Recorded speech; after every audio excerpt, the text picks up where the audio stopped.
আমরা ব্যবসা বাণিজ্য যখন করবো আমার মুদ্রা কত হইয়া থাকলো, 1 নম্বর শর্ত হইয়া থাকলো আপনি ব্যবসার উপরে যখন আপনি নির্ভর থাকবা, আপনার প্রতিবেশী ব্যবসায়ীর লগে হিংসা করতা না। এটা কে শিখাইয়া দিলা? ইনো ব্যবসার মাত আইছে, এটা নবীজিয়ে শিখাইয়া গেছেন। আল্লাহর হাবিব সাল্লাল্লাহু আলাইহি ওয়াসাল্লামে বাজারও মাল লইয়া গেছেন বিক্রয় কর্তা, বিক্রেতা হিসাবে আমার নবী আল্লাহর হাবিব সাল্লাল্লাহু আলাইহি ওয়াসাল্লামের নিকটে একজন ইহুদি ব্যক্তি আইয়া একটা বস্তুরে চয়েস করিয়া কয়, হে মুহাম্মদ ইবনে আব্দুল্লাহ, ওগু আমার কাছে আপনি বিক্রি করো কোয়া। আল্লাহর হাবিব সাল্লাল্লাহু আলাইহি ওয়াসাল্লামে বেচিতাম নাই ই কথা কিচ্ছু না হইয়া দেখাইয়া দিন লাগা দোকানটা কি আপনি লইলা কোয়া। খুব খেয়াল করিও।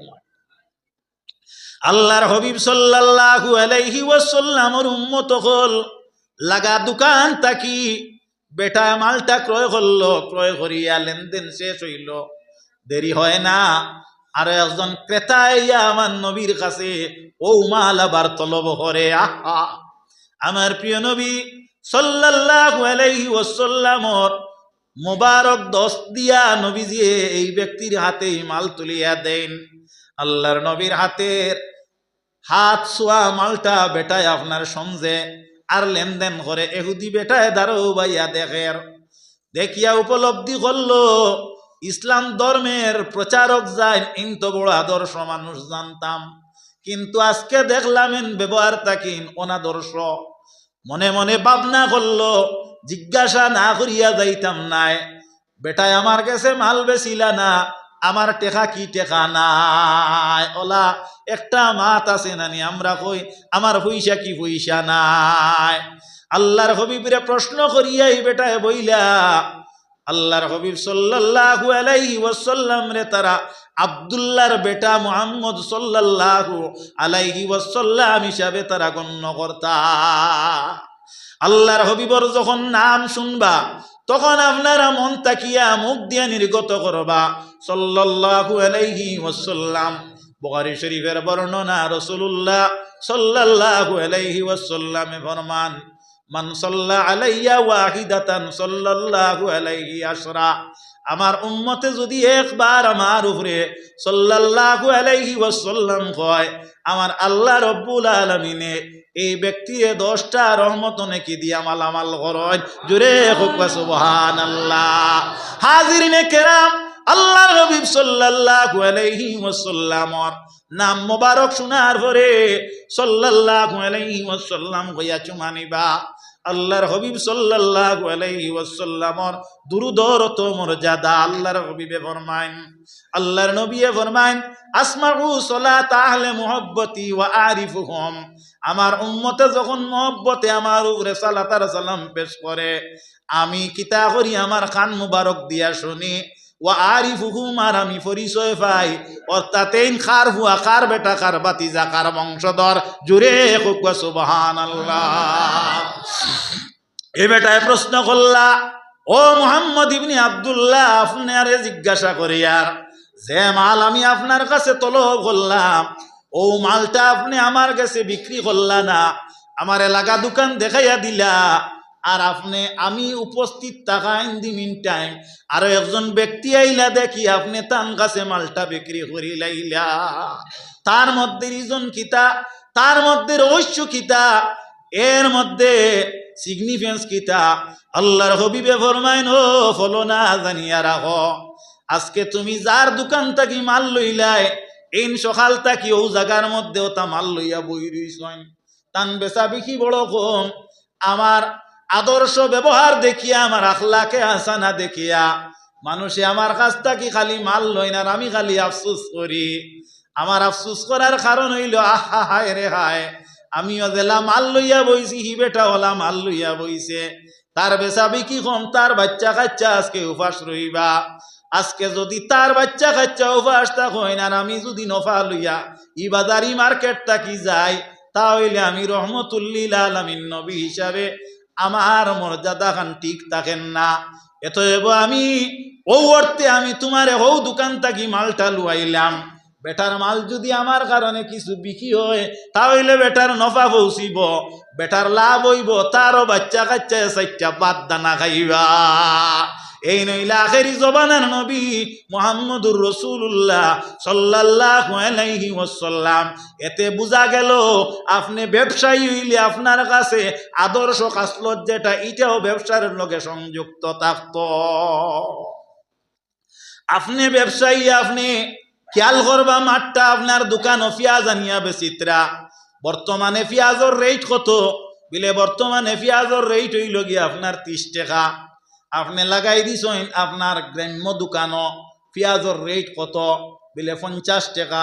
20 টাকা ফাজিল নানি। আপনার দোকানও আমি মাল লুয়াত গেলাম, গিয়া কইলাম পেঁয়াজ কত? বলে মালের রেট বাড়ি গেছে গিয়া, যার কারণে 50 টাকা আমি বেশি, আর এর তলে আপনি পাইতা নাই। অর্থাৎ ইকান্দি মুরাদ হইল এর তলে বেচিলে আমিও বেচতাম পারতাম না, কেউ বেচতে পারতো নাই। আপনি আমি যখন লুয়াত গিয়া ই মাত ইকান আপনার তাকে শুনলাম ইকান আসলে হাসা না, ইকান মিশা একটা মাত, তখন আপনি জুলুমি আমার উপরে করছেন। আপনি মিথ্যারে লগে এড করিয়া ব্যবসারে চালাইতরা, আপনার ই ব্যবসায় আপনারে হাসরের দিন ছুটাইতে পারতো না। মাত বুঝছো নিসা বকল আল্লাহ নবীর উম্মত হল, এর কারণে ব্যবসার মধ্যে মিথ্যারে এড করবা না, মিথ্যারে সংযুক্ত করবা না। আপনার মুখটা কি যে মাত বার করতে আল্লাহ কইতরা ইয়া আইয়ুহাল্লাযীনা আমানু কুলু কাওলান সাদীদা। এই ইমানদার হল, তুমি তাই যে সময় মুখটা কি কথা কইবাই, মুখটা কি মাত বার করবাই, তুমি তাই কথাটারে সত্য কথা তুমি তাই কইও। আল্লাহর হাবিবে ফরমাইন আল কিযবু উম্মুল কাবাইর, প্রত্যেকটা মিছা মাত হইয়া থাকলো গিয়া আপনার কবিরা গুনার মা। আল্লাহর নবীর উম্মত হল, এর কারণে মিছা মাত আমরা মুখটা কি বার করতাম না। এখন যদি আপনি ব্যবসার মধ্যে মিছারে সংযুক্ত করিয়া ব্যবসায়ী সাজিয়া বেশ আপনি মাল উপার্জন করতা, আপনার এই ব্যবসায় আপনার কাল কিয়ামতের দিন দুজকটা নিয়ে নিব। এর লাগি ইগু জুলুমির একটা ব্যবসা। যেমন ধরি নিন, আমরা বাজার মুরুখ লইয়া যাই, ছাগল লইয়া যাই, হাঁস লইয়া যাই, গ্রাম্য মানুষ যাই না নি বাবা হল। যদি আপনার আদাবত ব্যবসায়ী নামে আইয়া আর নামিয়া আপনার গেছ থাকি খালিয়া মাল এক গুনে গিয়া মাঠটা খেয়াল করিও, মালটা নিতে সময় হে কইল যে আপনার ই মুরকা 300 টাকার উপরে দেওয়া যাইতো নাই, বাজারও গেলে 300 টাকার উপরে বিকতো নাই। যদি আপনার দৃঢ়তায় ব্যবসায়ী কথা কইয়া আপনার গেছ থাকি টানিয়া নে গি হালাকে বাজার ওই 500 টাকা বিকিব, তাহলে আপনার লগে হে একটা মিথ্যাবাদিতা করছে, এই ব্যবসাও জায়েজ নাই। উদাহরণই মাত আল্লাহ নবীর উম্মত হল। আবার কিন্তু যদি আপনার প্রপার মার্কেট হয়, বাজারও বড় বড় দোকান, এক হারি বান্দা 17-18 খান 20 খান দোকান আছে, কোনো মাত নাই কথা নাই, বেটায় ও জায়গার মধ্যে মাল বেচের, মাল বেচিতে মনে করেন আপনার 10 টাকার মাল 13 টাকা বেচের, আপনি বার্গেনিং করুক কোয়া, আপনি যাচাই করুক কোয়া, যাচাই করিয়া আপনি যেন তাকি কমে ফাঁকুয়া হন তাকি লোকুয়া, কোনো আপত্তি নাই। মাত খেয়াল করবা সাহাব হল। ওলা যদি আপনার বাজারও নেওয়ার বাদে বেটায় আপনার গেছ থাকি এভাইলেবল ব্যবসায়ী আসেন, ও জায়গাত যদি আপনার মুরকা 300 টাকায় লইলায় আর লইয়া যদি 200 টাকা ব্যাপার করে, অর্থাৎ বেশি করছে, এতে তার লাগে কোনো অসুবিধা নাই। ফতোয়াইয়া মিশা সাব্যস্ত করিয়া মিশা হারাইয়া খাড়িয়া নিছে তোমার গেছ থাকি, এটা কিন্তু তার ব্যবসার নিয়ম নাই। আল্লাহর হাবিব সাল্লাল্লাহু আলাইহি ওয়াসাল্লামের উম্মত হল, হারাম এবং হালাল যেটা এটার ব্যাপারে আল্লাহ রব্বুল আলামিনে আমরারে কইতরা ব্যবসা হালাল করছেন। এখন দেখা গেল ব্যবসা যেটা হালাল হইতে হইব, এটার হালালত্বর মান আপনারা থাকতে লাগবে। আপনি যদি ব্যবসা করতে সুদের টাকা নিয়ে ব্যবসা করেন, তাহলে আপনার ব্যবসা যেটা এটাও আপনার হারাম হইব। আল্লাহর নবীর উম্মত হল, আপনি যদি একজন আপনার ব্যবসায়ী হইন, তাহলে আপনার টাকা যেটা এটা আপনার সলিড এবং শুদ্ধ উপার্জিত টাকা হইতে হইব। আপনার ব্যবসা যদি আপনি আগ বাড়াইয়া নেন, ইনশাআল্লাহ আল্লাহ আপনারে কামিয়াব করব। আল্লাহর হাবিব সাল্লাল্লাহু আলাইহি ওয়াসাল্লামের উম্মত হল হারাম এবং হালালের তমিজ আমার নবীর সাহাবায়ে কেরামগুলোর ছিল। ইসলাম ধর্মাবলম্বীদের থাকতে হইব আল্লাহ রব্বুল আলামিনে আমরারে নবীর মারফতে হারাম এবং হালালর বিদ্যা শিক্ষা দিয়া গেছে। হাজিরিনে কেরাম, আল্লাহর হাবিব সাল্লাল্লাহু আলাইহি ওয়াসাল্লামে আলামতে মুনাফিকিন যারা মুনাফিক হকলর আলামত যেটা ওগুলা নবীজি বর্ণনা করেন। এর মধ্যে নবীজি ফরমাইন মসজিদও তুমি তেন আপনার যাইতে সময় কোনো মানুষ আছে আপনার সারার খরে যায় আর সর্বাগ্রে বাহির হয়, ওলা ওই না নিসা বকল কিছু মানুষ মসজিদও যায় সারার করে আর সারার আগে আগে বারইয়া আয়। এই যে অভ্যাস যেটা এটা মুমিনের অভ্যাস নাই। আল্লাহর হাবিব সাল্লাল্লাহু আলাইহি ওয়াসাল্লামের সাহাবায়ে কেরাম হল নবীর সংস্পর্শতা লাভের লাগিয়া নবীর দ্বারক আসর হইতা আর সোহবতু মুয়াসসরুন সহবত যেটা এটাই আপনার আসর করে, এটা আকর্ষণ করে। আল্লাহর হাবিব সাল্লাল্লাহু আলাইহি ওয়াসাল্লামের একজন সাহাবী, ও সাহাবী মসজিদুন নববীর মধ্যে নামাজ আদায় করিয়া ফজরের নামাজর সালাম ফিরানির লগে লগে আপনার তাড়াতাড়ি বাহির হইয়া আয়। আল্লাহর হাবিবে সাহাবায়ে কেরামকে লইয়া খাব বর্ণনা করেন। সাহাবায়ে কেরামকে নবীর খাব শুনেন, নবী সাহাবায়ে কেরামকে নবীর কাছে খাব আপনার উপস্থাপন করেন। কিন্তু ই সাহাবী দেখা যায় অতি তাড়াতাড়ি ঘর থাকি বার হইয়া আইন। সাহাবায়ে কেরামকে একে অন্য আপনার ইনিয়া আলোচনা সমালোচনা আরম্ভ হয়।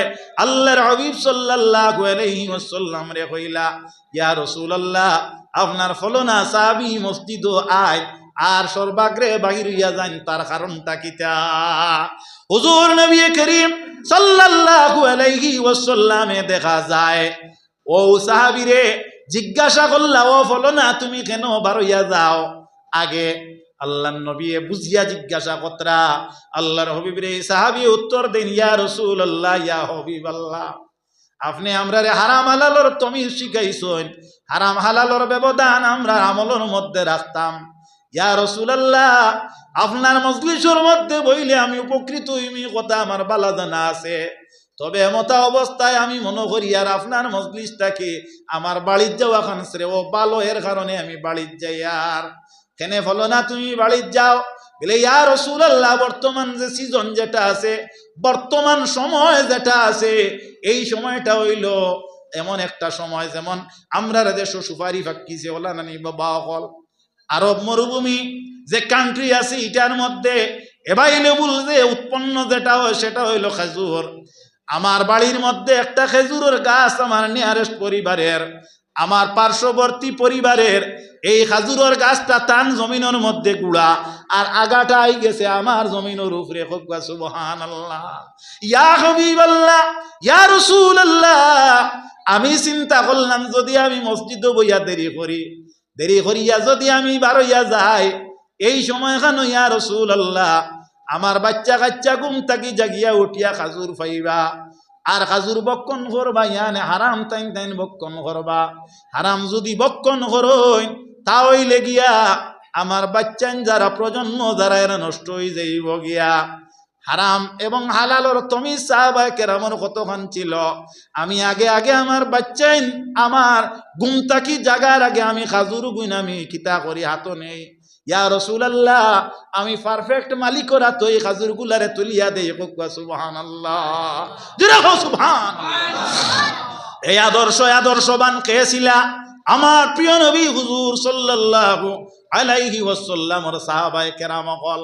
এই আদর্শ আমরা যদি আদর্শবান হয়, আমার নবী যে ফরমাইন আসহাবিকান নুজুম, আমার একজন সাহাবী আসহাবিকান নুজুম, আকাশের তারার সমতুল্য নক্ষত্রর মোতাবিক, বিআইহিম, এর মধ্যে থাকি ইকতাদাইতুম, কেউ যদি কেউরে অনুসরণ করে, ইহতাদাইতুম, হেদায়েত ইয়াফতা হই যাইব গিয়া।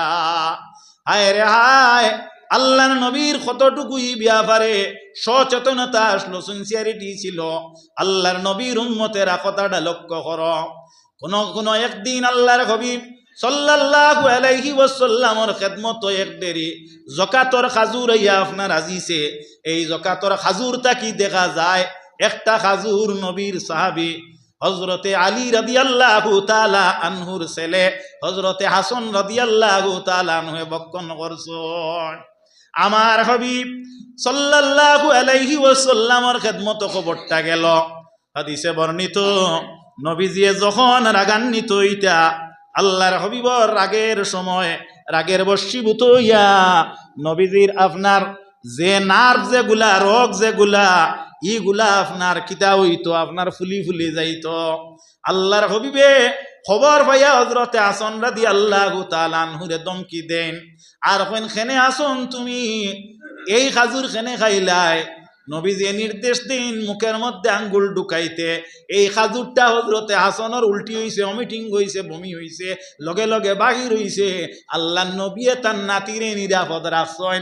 আপনি আমি আমরার পরিবার আমরার বাচ্চা কাচ্চারে ওলা হারাম থাকি বিরত রাখতাম। মাতকাল হড্ডা নিসাব আল্লাহর হাবিবে ব্যবসা শিখাইয়া যায়। মদিনা শরীফের বাজারও নবীজি গিয়া প্রবেশ করুন, এক বেটায় খাজুর বেচিত্রা। আল্লাহর হাবিবে আস্তিন মুবারক আটাইয়া দেখা যায় খাজুরের মধ্যে ওলা হাত ঢুকাইয়া দেখেন ভিতরে খালি ফসা খাজুর আর উপরে খালি বালা খাজুর। জিকাইলা কারণটা কিতা, বলে মানুষ আকৃষ্ট হইতা এর কারণে উপরে বালা রাখছি। আল্লাহর হাবিবে ফরমাইন এটা ইসলামের নীতি নাই। ইসলামের নীতি হইয়া থাকলো গিয়া উভয়টারে সংমিশ্রিত করিয়া বিক্রি করা হয়। তোমার এটা বৈধ নাই। এখন আপনার সুপারি বাজার লইয়া গেছো সানি দিয়া, আপনার ব্যবসা যেটা এটা হালাল না। দুধর লগে সেনা মিলে দিলা, দুধর মান থাকে না। মধুর লগে চিনি মিলে দিলা, মধুর মান থাকে না। ওলা ব্যবসার মান উন্নত করতে হইলে আপনার কাছে হালালিয়ত থাকতে হইব। আপনি জিঙ্গা বাজারও লইয়া গেছো, লম্বা লম্বা জিঙ্গা বেগর উপরে আর বেখা বাট্টি আর ফুকুলা খানা যে গুইন গুইন ভিতরে বেটায় দুকা খাইয়া জিঙ্গা লইল, তুমি 10 টাকা দি লইয়া 12 টাকা বেচো আর 11 টাকা বেচো। ই দুকা দেওয়ার কারণে ব্যবসার মাঝে আইয়া আপনার অবৈধতার আট পড়িয়া যায়। এর লাগি হাজিরিনে কেরাম হল আল্লাহ রব্বুল আলামিন এতর মধ্যে ব্যবসার মাত মাতিছেন, সূত্রে হারাম বলিয়া ঘোষণা দিছেন। ই ব্যাপারে আরো লম্বা মাত সামনে দিয়াছে। আল্লাহ রব্বুল আলামিন আমারে যদি কোনো দিন যদি তৌফিক দেন, ইনশাআল্লাহুল আজিজ আমি নগণ্য নাকিসে আপনারা সামনে উপস্থাপন করব। সুদ ওলা একটা খারাপ একটা উপার্জন লক্ষ্য করিও। আমরা জানি কেউ টেকা দিয়া খালি টেকা কয় গু বেশ আনলেও গু সুদ না। সুদর আপনার 70 প্রকার আপনার শ্রেণী আছে। এর চাইতে আরো বর্তমান যুগে আছে, লক্ষ্য করিও। আল্লাহ নবীর উম্মত হল, এর কারণে সুদটা কি আমরা প্রত্যেক পরহেজ করিয়া জীবনটা অতিবাহিত করতাম। আপনার আর ইতাত গুয়াবাড়ি ইজারা রাখা আসেনি? আল্লাহ নবীর উম্মত হল চাউলর কার্ড ইজারা রাখা আসেনি? আপনি 30,000 টাকা দি যদি চাউলর কার্ড ইজারা রাখেন, আপনি 30,000 টাকা 1 বছর বাদে 6 মাস বাদে 2 বছর বাদে অক্ষতভাবে পাইলা, আর প্রত্যেক মাসে 20 কেজি 30 কেজি 50 কেজি করে চাউল খাইলা। ও 20,000 ফোনা খাইছেন, আপনি হারাম খাইছেন, আপনার আওলাদরে হারাম খাওয়াইছেন। এর কারণে ইলা আপনার চাউলর কার্ড ই নিয়মে ইজারা রাখবা না। গুয়া বাড়ি 1 লাখ টাকা দি ইজারা রাখেন, বেটার বাড়িত 50,000 টাকার 30,000 15,000 গুয়া ধরে 10 বছর এক বাদেও দেখা যায় 1 লাখ টাকা ফুরা আপনার রইল। আর আপনার 10 বছরও 1,000 বাচ্চা খাইলাই গো পারফেক্ট সুদ। এর কারণ ইতার থেকে আমরা পরহেজ করতে হইব। আল্লাহর নবীর উম্মত হল মেহরবানি করিয়া আমরা সুদটা কি আমরা বিরতি নিতাম, হালাল পর্যায়ে আমরা ব্যবসা করতাম, বৈধ চলাফেরা করতাম, আল্লাহর ওয়াস্তে জিন্দেগি কাটানির চেষ্টা করতাম, আল্লাহর রেজামন্দি হাসিলের উদ্দেশ্যে ইবাদত করতাম। আল্লাহ সুবহানাহু ওয়া তাআলা জানাব রাসূল মকবুল সাল্লাল্লাহু আলাইহি ওয়াসাল্লামর ওসিলায় কবুল করো। কোয়া আল্লাহুম্মা আমিন। আমি নগণ্য নাকিসে যা আলোচনা করলাম, ভুল বেয়াদবি কোনটা যদি হুজুগ লফজি হিসাবে যদি কোনো ভুল খাতা হয়, আল্লাহ রব্বুল ইজ্জতে মাফ করতে আপনারাও ক্ষমার দৃষ্টিতে দেখবা। ওয়ামা আলাইনা ইল্লাল বালাগ।